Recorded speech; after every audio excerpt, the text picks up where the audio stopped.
روزہ اس وقت تک قبول ہی نہیں ہو سکتا جب تک انسان زکوٰۃ فطرہ نہ نکال دے۔ جی ہاں، صادق آل محمد امام جعفر صادق علیہ السلام کی حدیث ہے کہ زکوٰۃ فطرہ مکمل روزہ ہے۔ اگر آپ چاہتے ہیں کہ آپ کا روزہ مکمل ہو اور روزہ قبولیت کا شرف حاصل کریں تو پہلے فرصت میں شب عید میں آپ زکوٰۃ فطرہ نکالیں۔ اور امام نے مثال بھی دی اور فرمایا کہ جس طریقے سے نماز بغیر محمد و آل محمد کے درود کے نامکمل ہے اور اس قابل قبول نہیں ہے، اسی طریقے سے روزہ بھی قبولیت کا شرف حاصل نہیں کر سکتا جب تک کہ انسان زکوٰۃ فطرہ نہ دے۔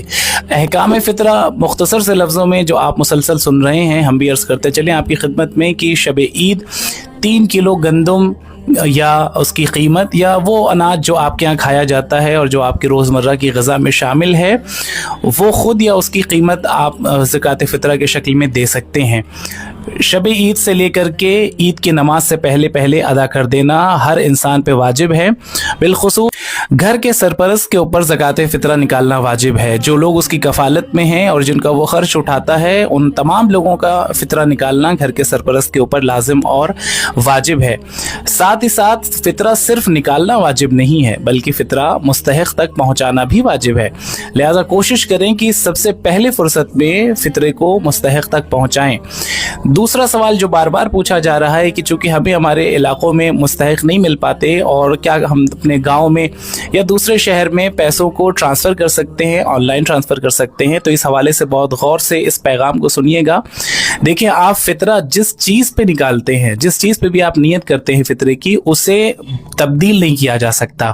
مثال کے طور پہ اگر آپ نے گیہوں پہ فطرہ نکالا ہے، نیت کی ہے، تو گیہوں کو بدلا نہیں جا سکتا، یعنی گیہوں کی قیمت نہیں ادا کی جائے گی، گیہوں کے علاوہ کچھ اور فطرے میں نہیں نکالا جا سکتا۔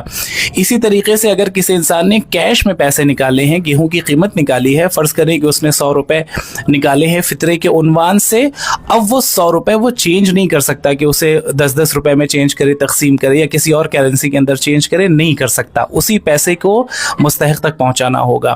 جو لوگ آن لائن ٹرانزیکشن کی بات کر رہے ہیں، ان کے لیے مسئلہ یہ ہے، خود آغا سستانی نے فرمایا ہے کہ انسان نیت کر لے۔ فرض کیجئے کہ آپ کے اکاؤنٹ کے اندر پیسے ہیں، آپ نے اسی اکاؤنٹ کے پیسے پہ نیت کر لی کہ میں نے اپنے فلاں سیونگ اکاؤنٹ میں اتنے پیسے جو میرے فطرے کے ہوتے ہیں، میرے اور میرے خانوادے کے ملا کے، نیت کر لیجیے ان پیسوں کے اوپر اور پھر انہی پیسوں کو ٹرانسفر کر دیجئے۔ ان پیسوں کو ٹرانسفر کرنے میں کوئی مشکل اور کوئی قباحت نہیں ہے۔ بس یاد رکھیے گا کہ جس پہ نیت کی جائے گی وہی پیسہ ادا کرنا ہے، اس کے علاوہ کچھ اور ادا کرنے کی اجازت نہیں ہے۔